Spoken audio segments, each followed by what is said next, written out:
Senhor Deus, Senhor Jesus, Espírito Santo, agradecemos por Tua graça em nos colocar no Teu plano redentivo.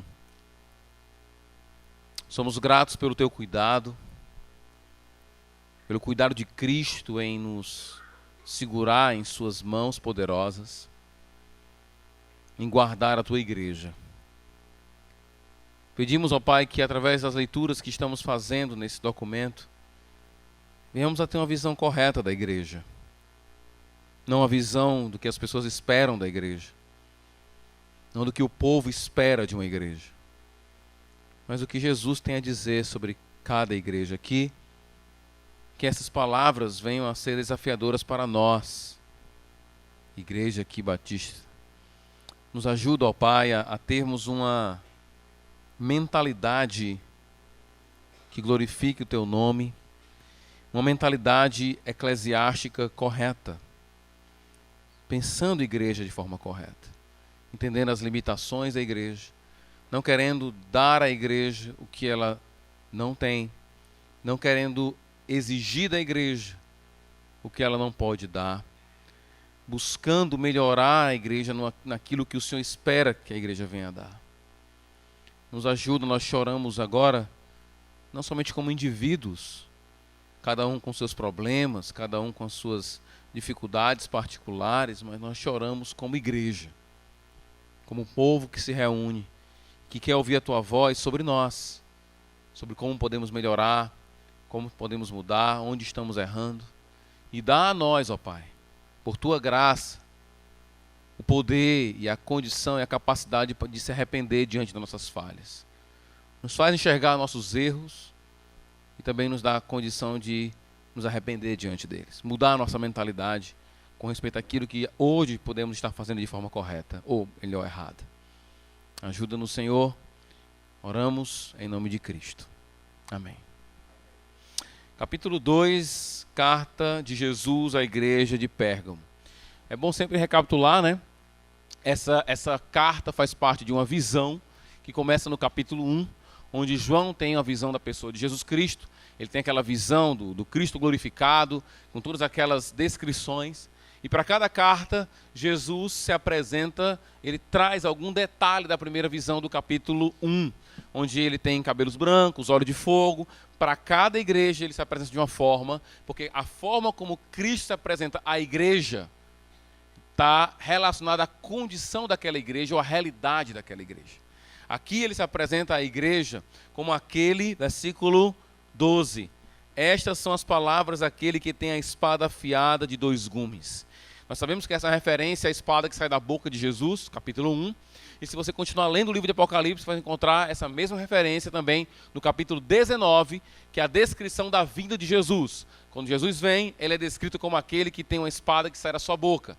E nós aprendemos, tanto no capítulo 1, e reforçaremos isso no capítulo 19, que a vinda de Cristo, essa descrição dele como a espada que sai da boca, é a execução do seu juízo.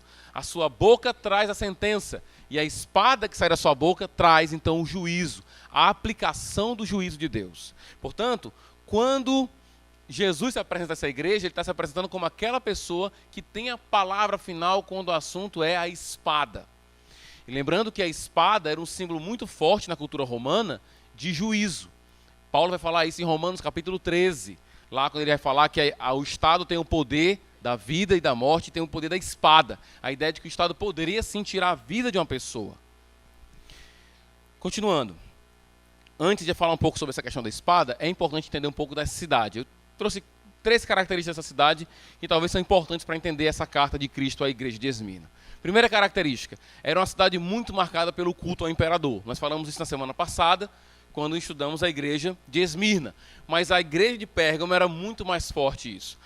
A cidade de Esmirna, ela era uma cidade, de Pérgamo, o culto ao imperador era muito mais enfático do que na cidade de Esmirna. Porque na igreja de Pérgamo, e que igreja? Cidade de Pérgamo, eles adoravam o imperador enquanto o imperador estava vivo. Por exemplo, o imperador Augusto, imperador romano, já foi adorado em Pérgamo vivo. E como outras cidades que são citadas aqui também, a cidade de Esmirna e outra de Éfeso, havia muitos templos a vários deuses. Uns que destacam aqui é o templo ao deus Zeus. Tá? Era um templo enorme, muito grande, e isso é por causa disso que alguns acham que o que vai ser dito ao longo da carta, de que eles habitam onde Satanás está, onde tem um trono de Satanás, que é uma referência ao trono de Zeus, que era um templo que tinha devotado a ele lá. O fato é que é uma cidade muito marcada, e ela também, como Esmirna, semelhante a Esmirna, se vangloriava muito de ser uma cidade onde eles adoravam o imperador. O imperador era adorado, era reconhecido como Senhor. E, semelhante a outras realidades em outras igrejas, aqui nós temos o caso de pessoas que foram executadas. No caso, ele vai citar uma pessoa que foi morta exatamente por não ter se dobrado o seu joelho, não ter se rendido a essa ideia de cultuar o imperador. Continuando aí, ele vai dizer: a espada afiada de 2 gumes, sei onde vive, onde está o trono de Satanás. Bem, aqui começa a nossa dificuldade com o texto. O que quer dizer trono de Satanás? Ele primeiro que dá uma ênfase muito grande no lugar. Ele vai dizer, ó, eu sei onde vocês habitam ou vivem. É lá que está o trono de Satanás. Mas na parte final do texto, ele vai dizer, ó, versículo 13, lá no finalzinho, se você puder acompanhar, vai dizer assim, ó, foi morto nessa cidade onde Satanás habita. Então ele começa a frase dizendo, é aqui que o trono dele está. E ele termina a frase dizendo, é aqui que ele habita. Ok? Nós não sabemos ao certo qual o sentido exato dessa ideia de que, em que sentido Satanás tem um trono nessa cidade, em que sentido ele habita nessa cidade. Ao que tudo indica, essa é uma referência ao fato de que parece que nessa cidade a adoração ante Deus parece ser muito mais forte, muito mais intensa. Alguns acham que é uma referência a Zeus, porque tinha lá uma imagem de Zeus muito grande. Outras, a um Deus que inclusive dá o símbolo da medicina, né, que é aquele Asclépio, aquele Deus que tem uma cobra. Você já viu? Geralmente a turma que dá de medicina tem uma cobrazinha. É uma referência ao Deus Asclépio, que era um Deus da cura. As pessoas muito se deslocaram para a cidade de Pérgamo para serem curados por esse Deus. E o símbolo dele era uma serpente, uma cobra, e nós sabemos pelo livro de Apocalipse que Satanás é descrito como uma serpente. Então alguns acham que é uma referência a Asclépio, outra uma referência a Zeus, outra uma referência ao culto ao imperador.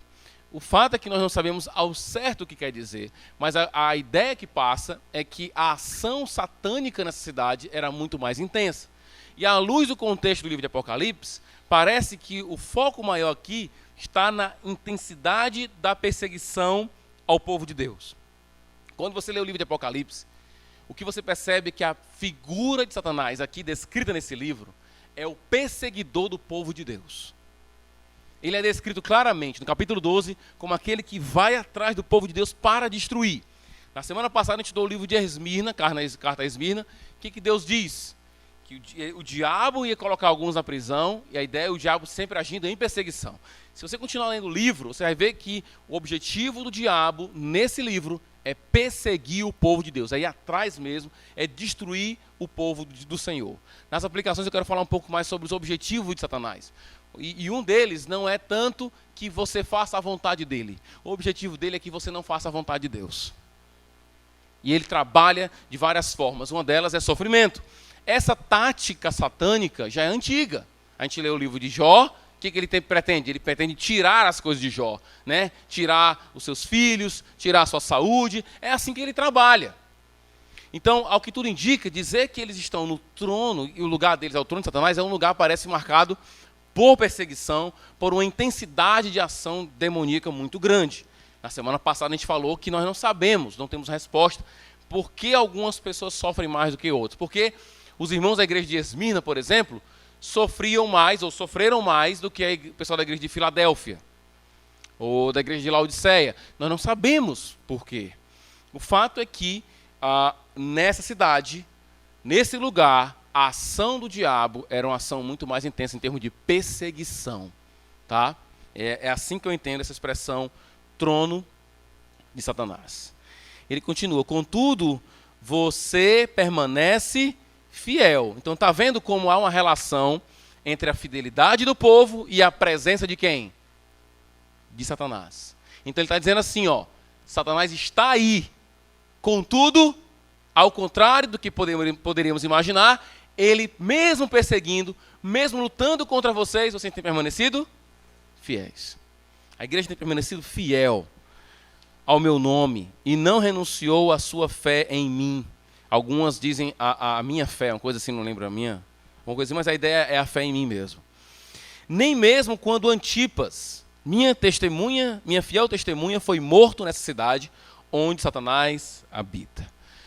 Bem, Antipas, quem foi Antipas? A tradição que nos chega por meio dos pais da igreja, são os documentos mais antigos que nós temos para falar sobre Antipas, é de que esse homem foi morto de uma maneira extremamente brutal.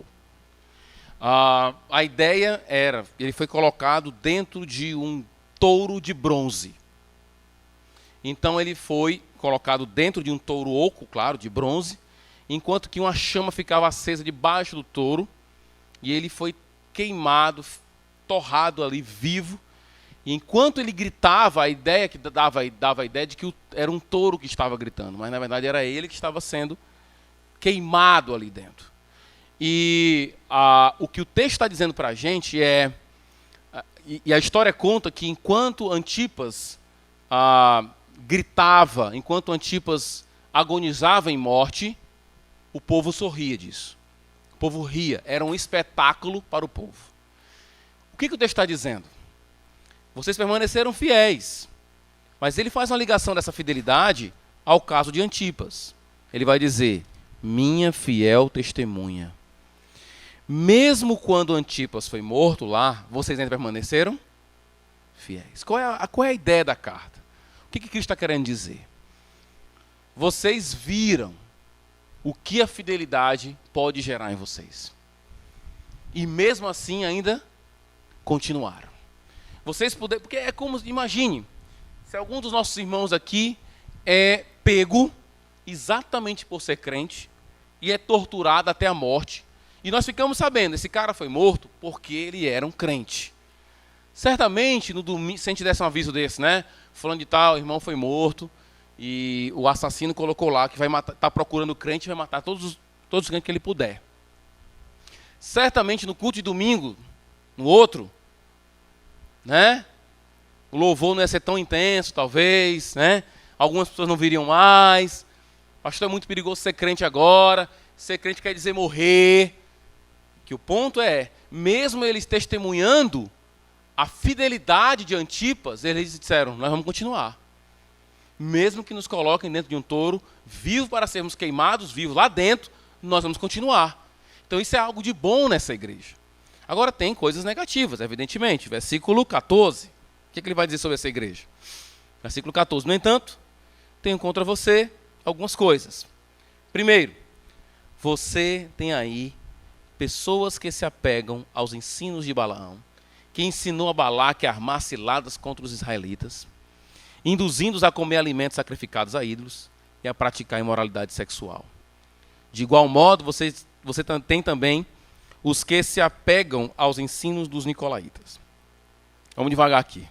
Então é um problema, mas, apesar da palavra ser doutrina de Balaão, parece ser mais um problema comportamental. Ele fala de Balaão e ele fala aqui dos nicolaítas. E há uma expressão que ele usa de semelhante modo. Parece que nós temos um grupo só. São um grupo dos nicolaítas. E o grupo dos nicolaítas tem um comportamento muito parecido com o comportamento de Balaão. Quando você vai estudar a história de Balaão, que está lá no Antigo Testamento, no livro de Números, capítulo 22, até o 24, se você ler até o 24, você não consegue entender qual é a relação de Balaão com a imoralidade. Você fica, o que Balaão tem a ver com isso aqui? O que acontece na história de Balaão é que ele é contratado por um homem de Moabe para amaldiçoar, ele é um profeta gentil, né? Ele é contratado para amaldiçoar o povo de Deus. E ele não consegue amaldiçoar o povo de Deus. Porque Deus não permite que ele amaldiçoe o povo. Então, o que ele faz? Quando você vai lendo o livro de Números, 22, 23, 24, você não consegue entender como é que ele armou cilada. A palavra cilada que é muito importante. Quando chega no capítulo 25, é nos dito lá que o povo de Israel começou a cair em prostituição, porque as mulheres dos midianitas, se não me engano, dos moabitas, foram até eles. Então, qual foi a estratégia? Até aí você não liga Balaque ou Balaão a isso. Quando chega no final do livro de Números, Moisés vai falar contra essa imoralidade e vai dizer, isso foi coisa de Balaão. Balaão que inventou esse tipo de coisa. Então, qual foi a estratégia de Balaão? Balaão, como não pôde amaldiçoar o povo, ele então bolou um plano. Você leva as mulheres para o povo deles e aos poucos elas vão mudando a cabeça dos homens, ao ponto de caírem em adorar outros deuses e caírem em prostituição. Porque adorar outros deuses está muito próximo da prostituição. No mundo antigo, adorar um outro deus também envolvia você ter uma relação sexual com outras pessoas no templo. Então havia muitos templos antigos que tinham quartos para as pessoas terem relações sexuais no templo. Então a prostituição sexual e a adoração a pagã está muito ligada um ao outro. O que Balaão fez? Qual é o ponto aqui? Balaão, ele não amaldiçoou o povo. Ele levou o povo vagarosamente a ser induzido pelas mulheres para que não ele mais amaldiçoasse, mas o próprio Deus amaldiçoasse, por causa do comportamento deles. Então Balaão foi isso que ele fez. E é isso que os nicolaítas fizeram. Eles estavam dentro da igreja, incitando as pessoas a participarem de cultos a outros deuses e deuses falsos, e ao mesmo tempo a imoralidade sexual. Isso não é novidade. Quando nós estudamos a carta de Judas, Judas vai dizer que uns irmãos estavam se utilizando da graça de Deus, né, tendo uma postura de libertinagem.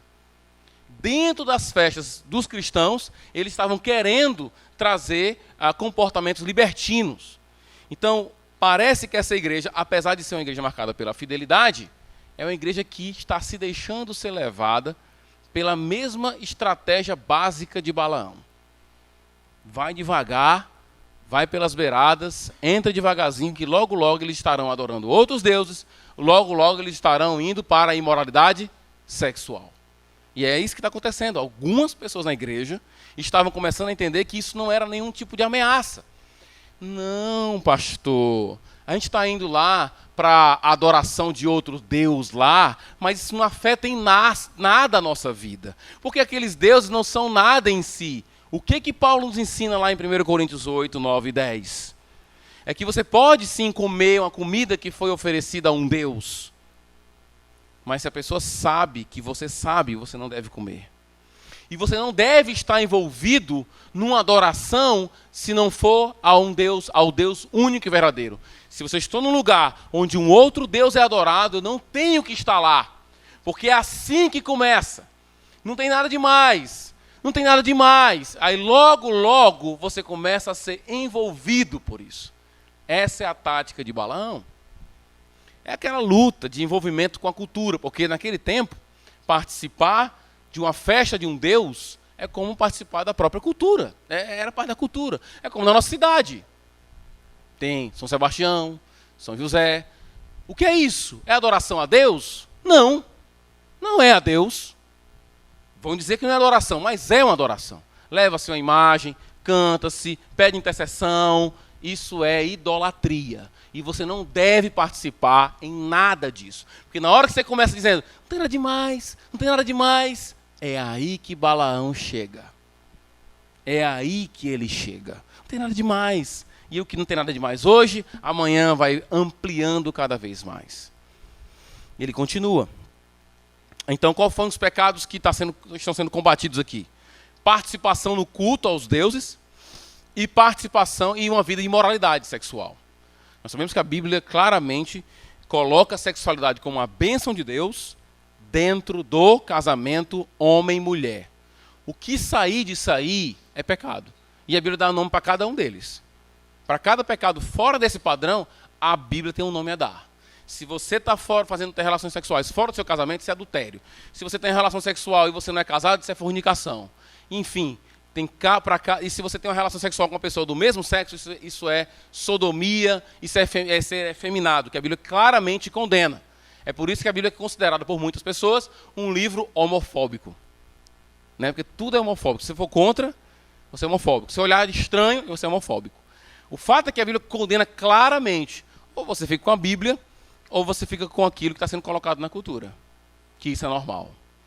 Parece que na igreja, olha, não tinha nem PL 122 lá naquele tempo. Mas parece que na igreja já tinha uma liberalidade com respeito à sexualidade. Sexo antes do casamento, na cultura bíblica, nem pensar. Parece que aqui o negócio está mais light. Aos poucos, os nicolaítas estão como Balaão, devagarzinho, seduzindo as pessoas a caírem nesse erro. Esses são os dois pecados combatidos. Então, o que Cristo tem contra essa igreja? Vocês não podem participar de cultos a outros deuses. A palavra participar é muito forte no livro de 1 Coríntios. Ele vai dizer, como é que eu posso participar da ceia? Uma comida que nós tomamos como símbolo na nossa participação na morte de Cristo, e ao mesmo tempo comer de um alimento que é uma participação num culto pagão. Como? Você compartilhar das mesmas mesas. Essa é a parte da aplicação que eu vou desenvolver lá na frente. Devemos manter a nossa identidade. Eu não sou católico. Então eu não sou obrigado a fazer o que o católico faz. E eu quero deixar bem claro para minha família, que é católica, eu não faço porque eu não sou, porque não é bíblico. Nesse ponto, eu estou deixando bem claro. O problema é que tem alguns irmãos que não gostam de machucar os familiares. Né? Que é, pastor, mas se eu disser não, diga não, meu amor. Aí vai dizer não para Jesus. O familiar não pode dizer não. Cuidado com o seu envolvimento com o paganismo. Começa devagarzinho. Versículo 15. Sem óculos aqui está difícil. De igual modo, você tem também os que se apegam ao ensino dos nicolaítas. Já falei. Portanto, versículo 16. Arrependa-se. Se não virei em breve até você e lutarei contra eles com a espada da minha boca. Ele volta à ideia desse julgamento. Arrependam-se. Voltem-se para o Senhor. Essa é uma mensagem de muita graça para a gente. Já pensou você fazer tudo errado com a pessoa e a pessoa, ao invés de chegar para você e dizer assim, tenha vergonha, como é que você faz uma coisa dessa comigo? Como é que você faz tudo isso comigo? Sai da minha frente. Ao invés de você ouvir isso, aquela pessoa que você magoou tanto chega para você e diz assim, que tal você se arrepender? Para mim, eu só vejo isso como muita gratidão, muita graça, melhor dizendo. Você tem que receber isso. A palavra arrependa-te quer dizer ainda há tempo para mudar a situação. Deus está dizendo para essa igreja, vocês podem mudar. Pode ser que haja uma mudança aí em vocês. Versículo 17. Aquele que tem ouvidos, ouça o que o Espírito diz às igrejas. Ao vencedor, a gente já falou sobre isso nas outras cartas, vencedor não é uma categoria de crente. Vencedor é todo e qualquer crente. Ao vencedor, darei do maná escondido. E aí começa, né? Eu estou começando a ler, estou começando a ver que vai começando a complicar. A carta Tiatira já é mais complicada. Agora vem o maná escondido. O que é o maná escondido? Aí eu digo para você, boa pergunta, né? Está tão escondido que eu não consegui entender o que era realmente. Existem várias possibilidades, umas 7 possibilidades. Os comentários que você vai lendo, para cada comentarista o cara vai dizer uma coisa sobre o que é o maná escondido. Alguns acham que está ligado a uma lenda judaica, né, que uma parte do maná verdadeiro foi colocada na Arca da Aliança, e antes do templo ser destruído, o anjo guardou a aliança do Senhor, a Arca da Aliança, e quando o Messias viesse, ele iria tirar essa arca e o maná escondido, a pessoa teria parte. Então, para muitos, essa é a ideia aqui. E o que isso significaria, pastor? Significaria que o maná escondido seria uma referência à era messiânica, ou seja, a era do Messias, a era de Cristo, quando ele inauguraria realmente o seu reino plenamente. Aquilo que nós chamamos de o reino consumado de Cristo. O reino de Cristo já é real, mas ainda não é consumado. Então alguns acham que seriam essa referência. Outros acham que o maná é o próprio Jesus. Eles pegam aqueles textos de João, por exemplo, capítulo 6, né, que fala que ele é o pão, que eles deveriam comer dele mesmo e tudo mais, para dizer que Jesus é o maná escondido. E outros, são várias opiniões. Outros acham que está ligado à ceia do Senhor.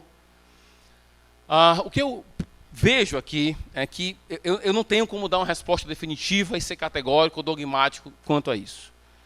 Mas o que eu consigo perceber é que existem alguns valores que estão diretamente relacionados ao maná.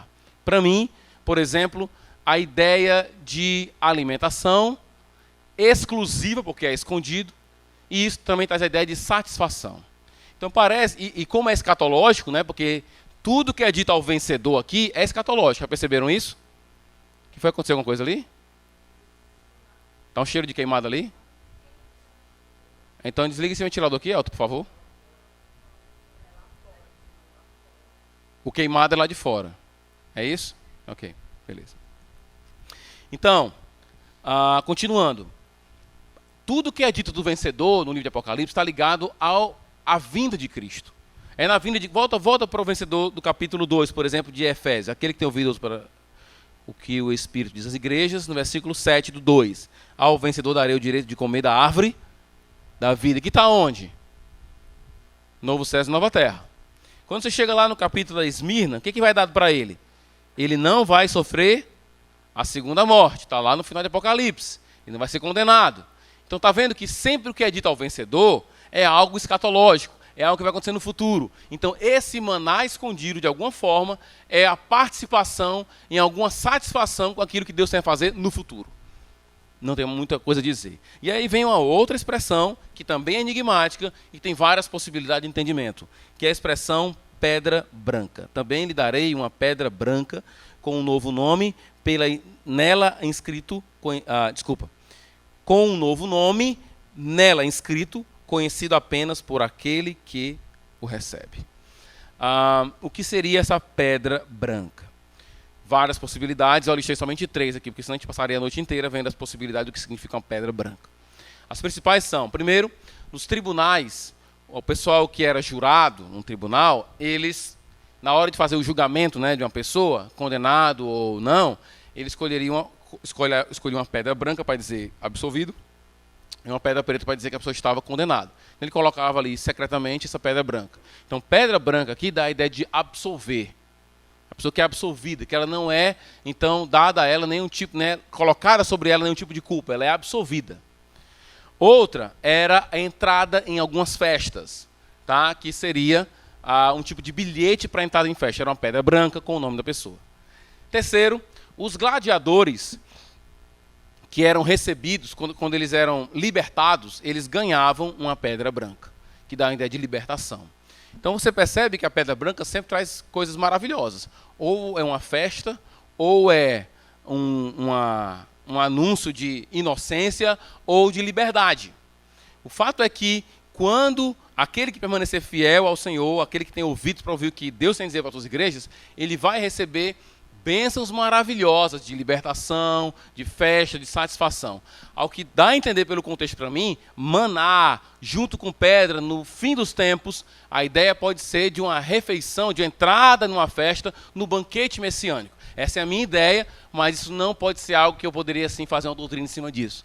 Mas o que eu acho aqui, a ideia é, quando você permanece fiel ao Senhor, o que você tem reservado? Um bilhete com seu nome escrito lá para uma festa maravilhosa, onde você vai comer do maná secreto, escondido de Deus. É isso que ele está dizendo para esse povo, onde Satanás habita, ele está dizendo, ele pode agir intensamente aí. Mas observe que você tem uma festa maravilhosa para entrar, e a entrada é dada a você, que eu vou lhe dar para você um ingresso de entrada nesse lugar. Para mim, esse é o entendimento do texto.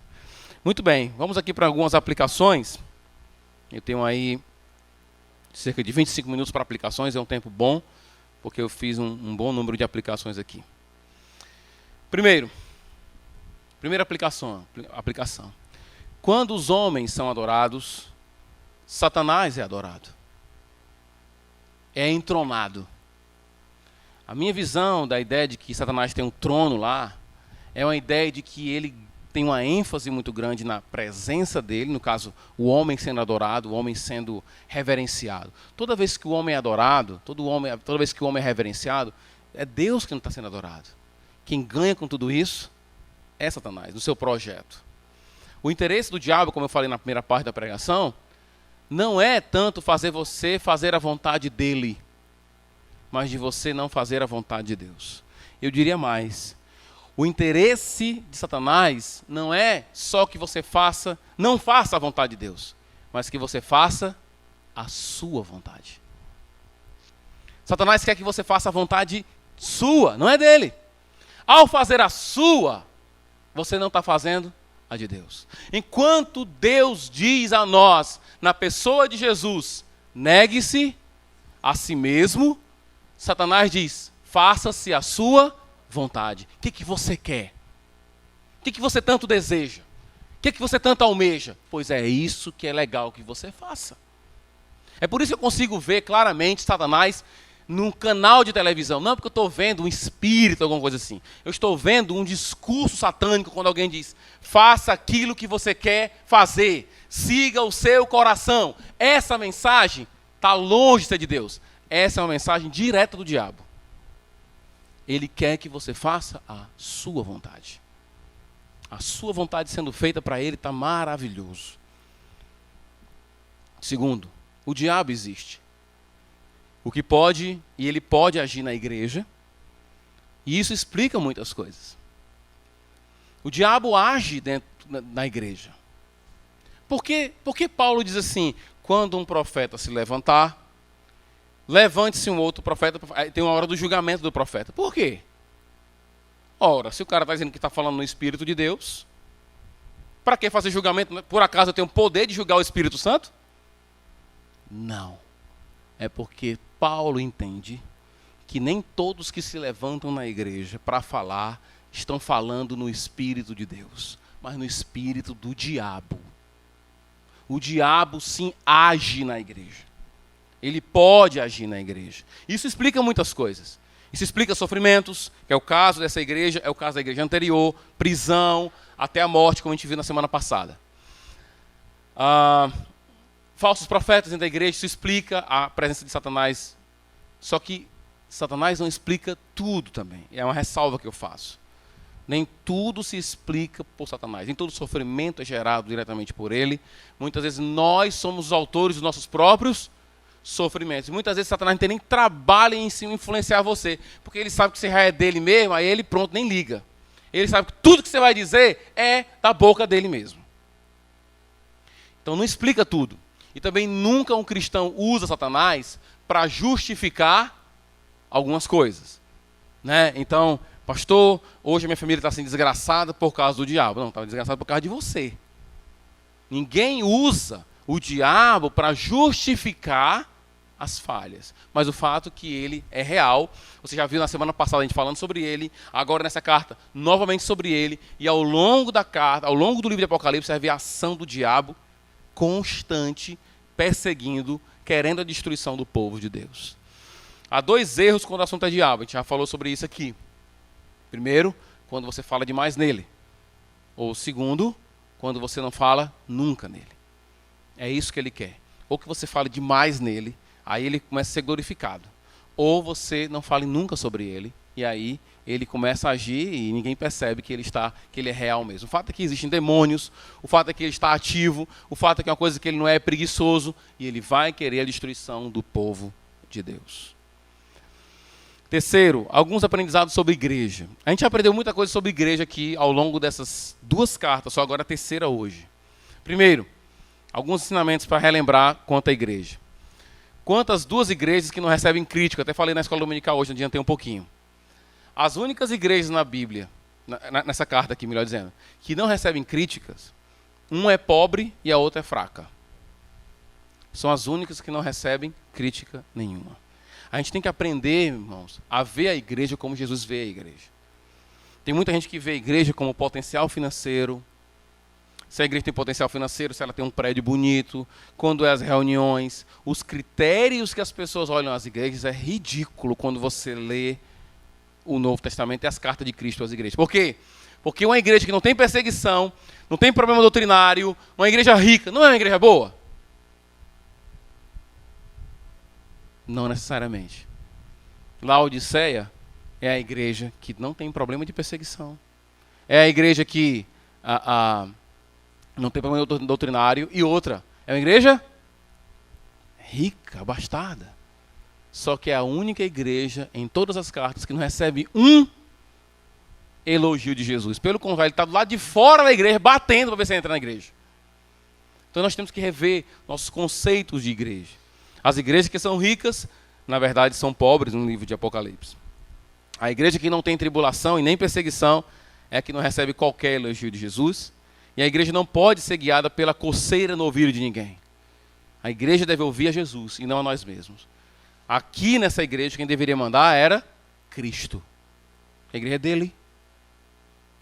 Então, até comentei um dia desse, estava lá na escola do meu filho, aí alguém disse assim, eu acho que o departamento infantil da igreja é a alma da igreja. Eu não podia falar, né, um ambiente daquele, mas a vontade que o cara tem é assim, eu acho, não, eu tenho certeza que a senhora está completamente errada. Aonde a senhora tirou isso? Onde é que é a alma de uma igreja é o departamento infantil? Ela diz isso porque ela tem uma filha pequena. Quando a filha dela for adolescente, a alma da igreja é o grupo adolescente. Quando for jovens, eu acho, pastor, que a juventude é o futuro da igreja. São pessoas que estão levando a igreja para suas próprias necessidades. Ora, a igreja, quem é o comandante da igreja? Quem é o dono da igreja? Quem tem a igreja na mão é Jesus. É uma coisa que a gente aprende aqui. Então, vamos deixar isso bem claro entre nós. O ponto aqui é, a igreja está fazendo aquilo que Deus quer? Tá, então pronto. É isso que a gente quer. E agora, o que nós aprendemos sobre a igreja? A igreja pode sofrer ameaças dentro dela. O texto vai dizer bem claro aí. Havia pessoas dentro da igreja que estavam absorvendo essa ideia da doutrina de Balaão. Não há dúvidas, irmãos. Não há lugar melhor para estar do que a igreja. Quando eu olho para a igreja, muitas vezes eu fico feliz em ver algumas coisas. Muitos de nós aqui não teríamos a mínima condição de se relacionar um com o outro. Ou por questões intelectuais, ou por questões econômicas, ou por questões sociais, geográficas, nós não tínhamos como se relacionar. E quando eu vou em igrejas, em vários lugares, assim, eu percebo que dentro da igreja você tem um soldado e um comandante, você tem um irmão que ganha um salário, um irmão que ganha 10 salários, e eles estão na mesma roda, na mesma conversa, orando ao Senhor. Esse tipo de unidade só existe na igreja. Só na igreja acontece esse tipo de coisa. Então a igreja é um lugar bom, mas você não pode esquecer que dentro dela existem ameaças também, e que a igreja ainda não está pronta. A igreja no livro de Efésios é considerada uma noiva, que é o quê? Adornada, não é? Jesus está fazendo o que com a sua noiva? Enfeitando a noiva dele. Adornando a sua noiva. Nós estamos sendo adornados ainda. Quando Jesus nos pegou, nós éramos assim um tribufu eclesiástico, entendeu?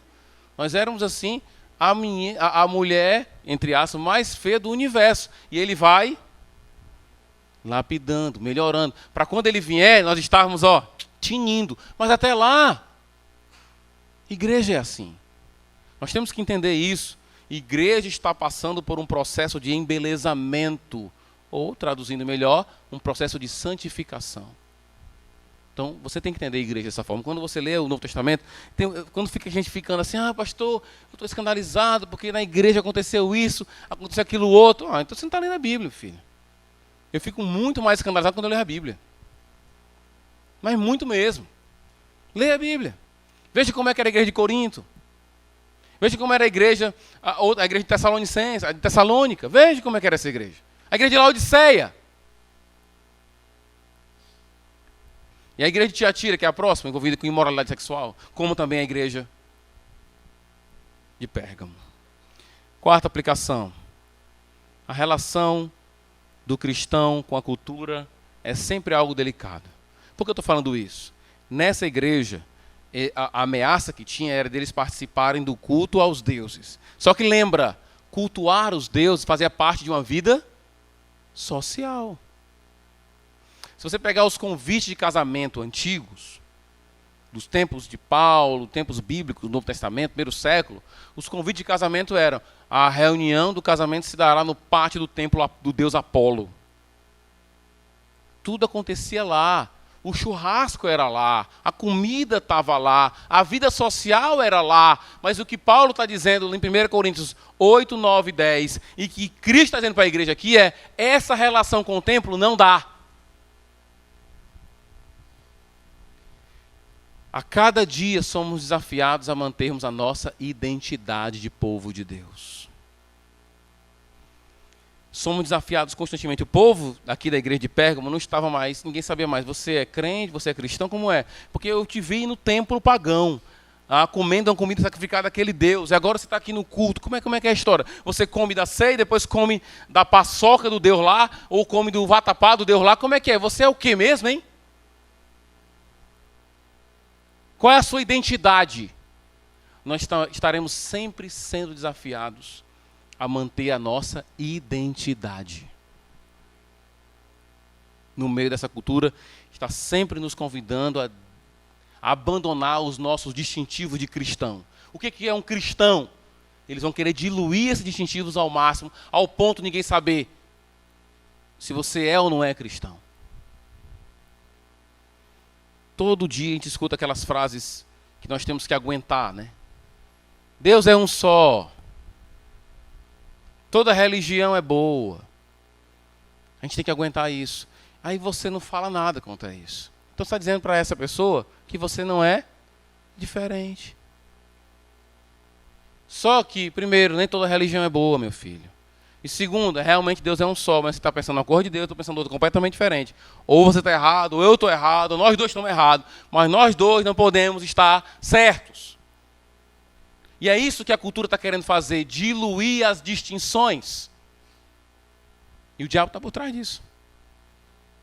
Querendo trabalhar a nossa ausência de identidade.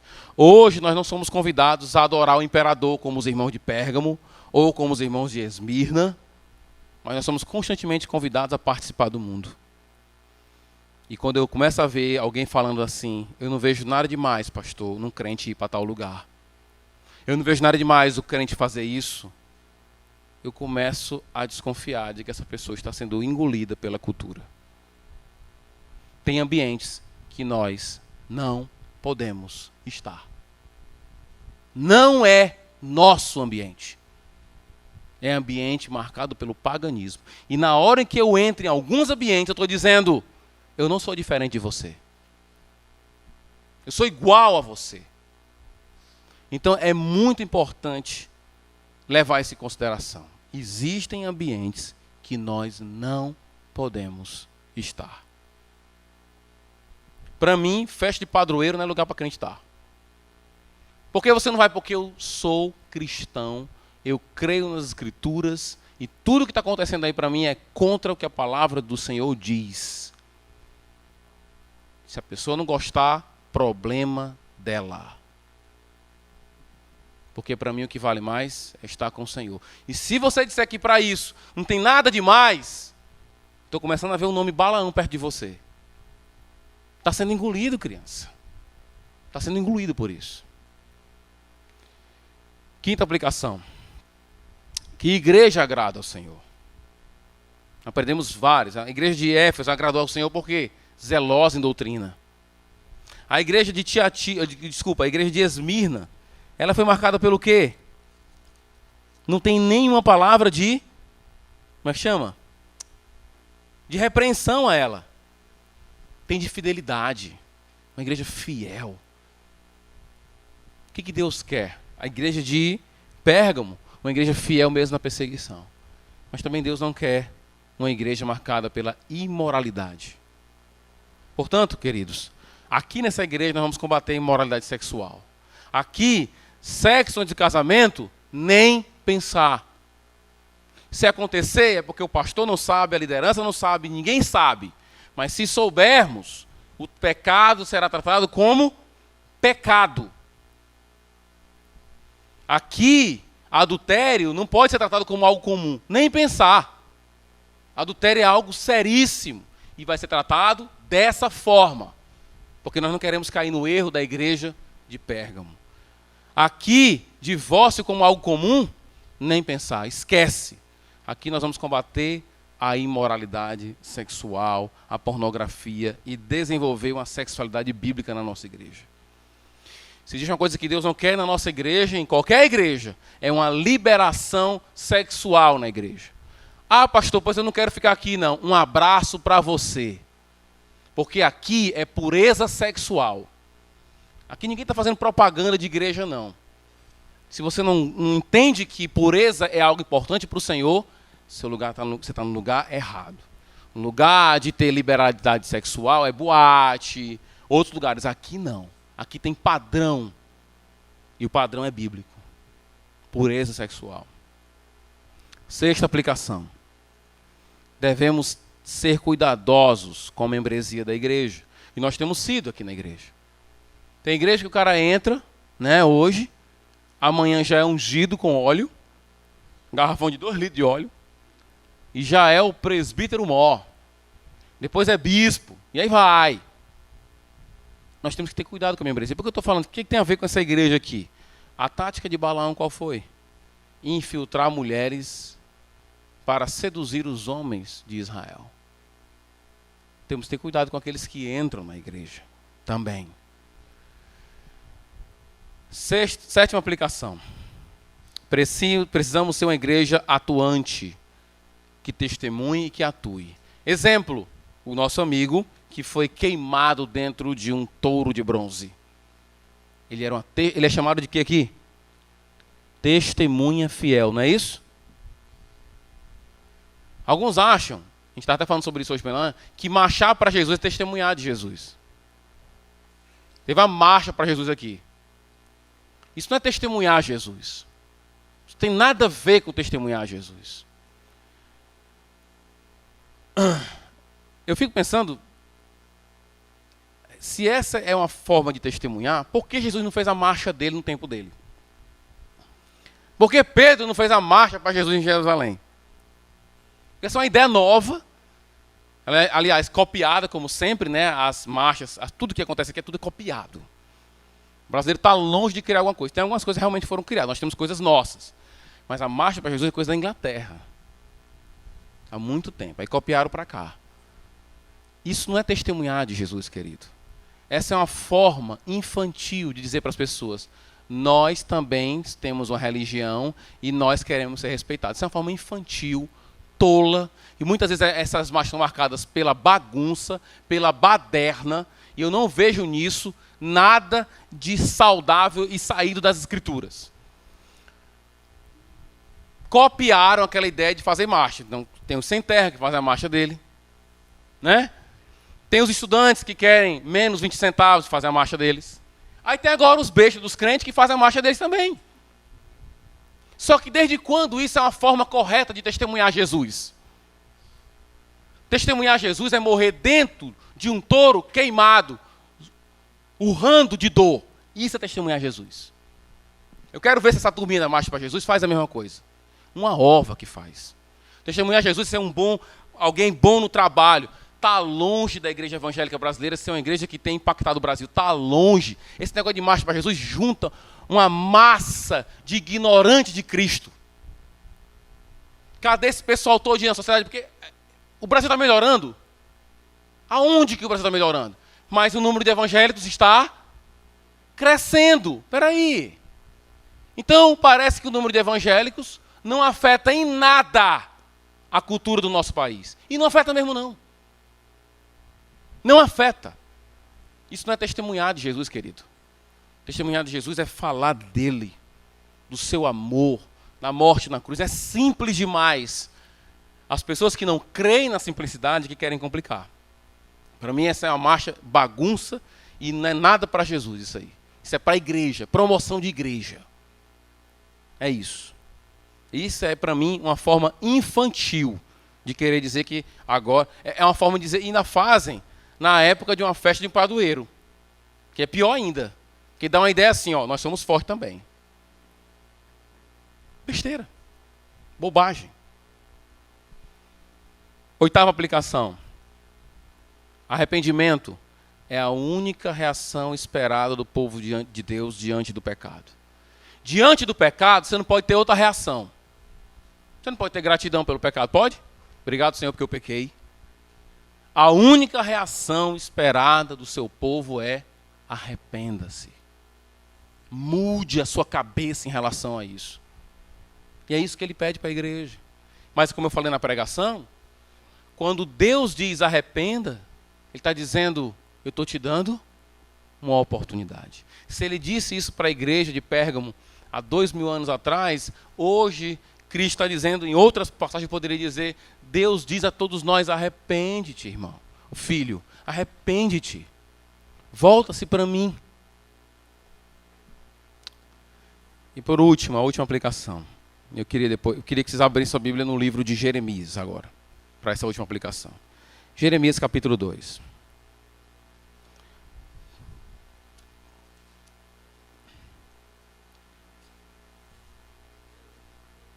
Jeremias, profeta Jeremias capítulo 2.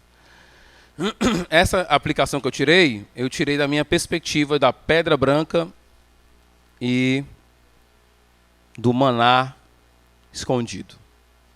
Deixa aberto aí no capítulo 2 do livro do profeta Jeremias. Irmãos, hoje eu falei um pouco sobre prazer na escola dominical. E uma coisa que a gente aprendeu foi que a vida com Deus está longe de ser um convite ao desprazer. Aquilo que a gente falou na escola dominical, né? Algumas pessoas acham que é assim, que funciona mais ou menos assim. Eu passo a minha semana fazendo aquilo que eu quero, que eu gosto, que eu tenho prazer. E aí o domingo eu guardo para ir para o culto, para me fazer aquele sacrifício. Porque aqui não é um lugar de prazer, aqui é um lugar de sacrifício. Só que essa dicotomia não existe. Essa dualidade não existe. Em nós, Deus é o maior prazer. Por que eu falo isso? Essa figura da pedra branca e do maná escondido me trazem essa ideia de satisfação em Deus. Irmãos, nós não precisamos ir para o mundo. O que o mundo pode te dar? O que ele pode te oferecer? Há um texto, esse texto de Jeremias para mim é fabuloso, grandioso, porque ele mostra como é espantoso ver alguém que conhece o Senhor procurar no mundo o prazer. Eu acho que uma cena ideal seria alguém que está comendo um grande banquete e se voltar para um lixão, por exemplo. O cara está num banquete agora e amanhã ele vai estar comendo o resto, detritos. O que é que alguém que conhece o Senhor quer com o mundo? É ridículo, é tolo que não caiamos nisso, queridos. Deus tem reservado para nós uma pedra branca, a entrada na sua festa, um maná reservado para nós. Ele não está te convidando a não ter prazer, Ele já te dá prazer nele. Ele está te reservando mais prazer ainda nele. Por que você quer buscar fora dele prazer? Para mim isso é espantoso. Mas é o quadro do povo de Israel dos dias de Jeremias. Observa aí. Versículo 12. Jeremias 2, 12. Espantem-se diante disso, ó céus. Fiquem horrorizados e abismados, diz o Senhor. Deus convida todo o céu, os seus anjos, diz assim: gente, fica abismado, queixo caído. Eu vou dizer uma coisa para vocês aqui agora. Abre a boca aí, prepara para o que eu vou dizer para vocês. O meu povo cometeu 2 crimes. Eles me abandonaram a mim, a fonte da água viva, e cavaram as suas próprias cisternas rachadas que não retêm água. Trocaram a fonte de vida por uma cacimba rota. A isso Deus diz para os céus: fiquem horrorizados, fiquem espantados. Eis que aqui nós temos crentes que se voltam, deixando de estar comigo, falando comigo, lendo a minha palavra de valor eterno, está comigo, orando a mim, falando comigo, percebendo tudo o que eu fiz, e escolhem o mundo. É para ficar como? Até os anjos ficam horrorizados, abismados com isso. Um povo que troca as benéficas que Deus nos dá pela porcaria que o mundo dá. Deus está dizendo para nós, vamos nos manter firmes, porque eu tenho reservado para você uma entrada numa festa. Não é essas porcarias que estão oferecendo para você, não. Não é essas bebedeiras idiotas que estão oferecendo para você, não. Essa coisa vazia, que não preenche nada em você. Na verdade, só tira seu dinheiro. Geralmente dizem que é a igreja que toma o dinheiro do povo. Mas que esses que dizem isso, gastam todo o dinheiro com orgias. Mas é a igreja que tira o dinheiro do povo. Para aqueles que estão flertando com a ideia de abandonar os caminhos do Senhor, não sei porquê. Se na igreja de Pérgamo tinha gente que estava querendo ir para a imoralidade sexual e para adorar outros deuses, eu digo, na nossa não pode ser diferente. Por quê? Porque aqui não tem gente que está caindo na imoralidade sexual, na porneia, que é a palavra que o texto usa. Na prostituição, que é a palavra mais geral para qualquer tipo de deturpação sexual.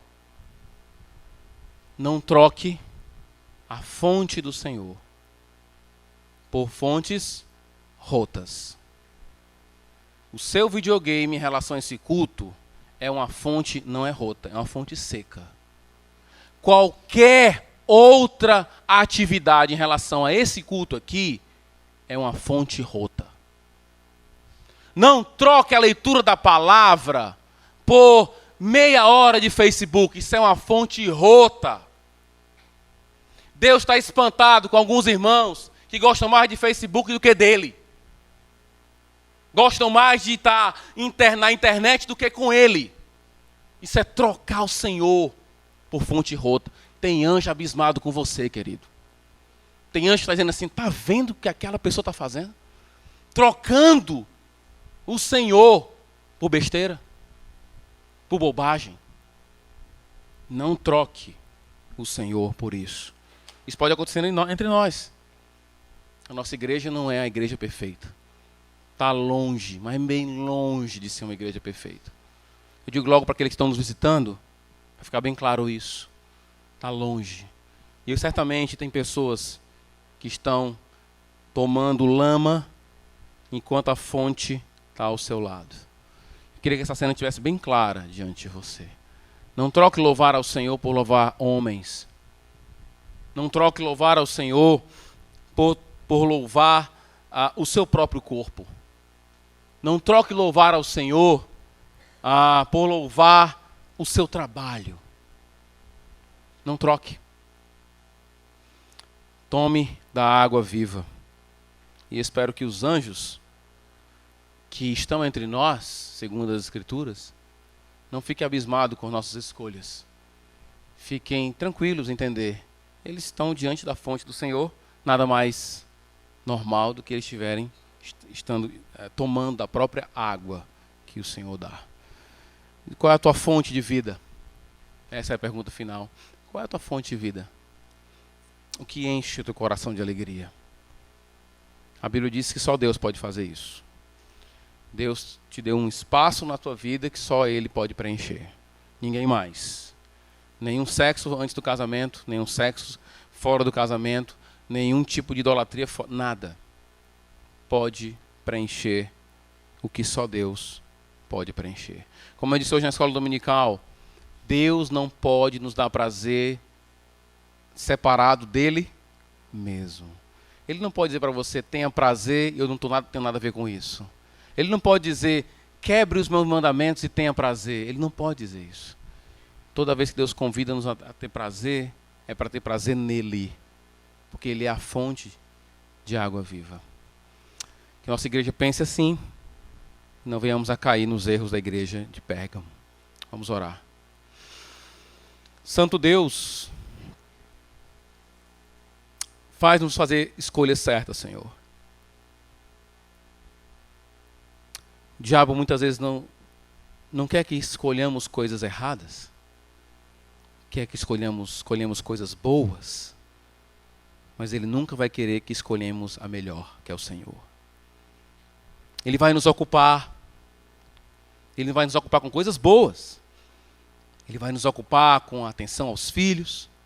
Ele vai nos ocupar com o trabalho que traz a renda para casa. Ele vai nos ocupar com a atenção à esposa. Ele vai nos ocupar com o estudo. Ele vai nos ocupar com lazer. Mas nunca Ele vai querer nos ver diante do Senhor, que é o melhor. Que é o melhor de tudo. Estar contigo. Saber que o Senhor está nos ouvindo. Deus do universo. Soberano. Como pode o Senhor nos escutar? Nos dá atenção. É absurdo, Senhor. Mas não podemos cair na armadilha da incredulidade e não crer que o Senhor está tão próximo de nós. Tão presente em nós. Em nossas vidas. Muito obrigado, ó Pai, por essa carta, por esse texto, que nos faz abrir os olhos, nos faz chacoalhar e ficar mais atentos às ciladas que podem ser usadas pelo diabo com respeito a nós. Ele é sutil, ele usa de ciladas. Não conseguimos muitas vezes perceber e interpretar, mas temos o Senhor como orientador, como guia. Que venhamos sempre a depender de Ti, ó Pai. Porque nossos olhos muitas vezes não conseguem enxergar até nos encontrarmos contigo em Tua palavra. O Senhor nos faz ver. Que estejamos sempre diante da Tua fonte de água viva. Não venhamos a trocar o Senhor por dinheiro, trocar o Senhor por respaldo, trocar o Senhor por posição social, trocar o Senhor por qualquer outra coisa. O Senhor é a fonte de água viva. Obrigado, Senhor, por encher o nosso coração e nos dar tanto prazer em Ti. Em nome de Jesus nós choramos. Amém.